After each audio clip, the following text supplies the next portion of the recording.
மாரிமுத்து, திருப்பூர்லேருந்து இந்த பதிவு உங்களுக்காக.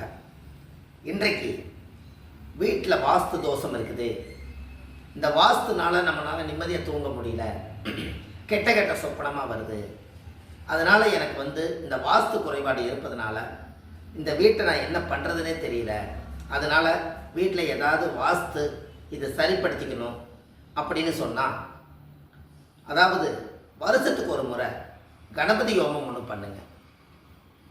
வீட்டில் 4 மூலையிலையுமே பூசணிக்காயை 4 மூலையிலையும் கட்டி விடுங்க. வீட்டுக்கு ஒரு தேங்காய் சுற்றி போடுங்க. உப்பு, வரமிளகாய், முச்சந்தி மண் வீட்டுக்கு சுற்றி போடுங்க.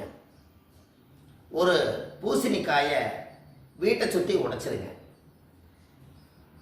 வருஷத்தில் ஒரு நாள் 360 கற்பூரத்தை பருத்தி வைங்க. ரொம்ப சிறப்பாக இருக்கும்.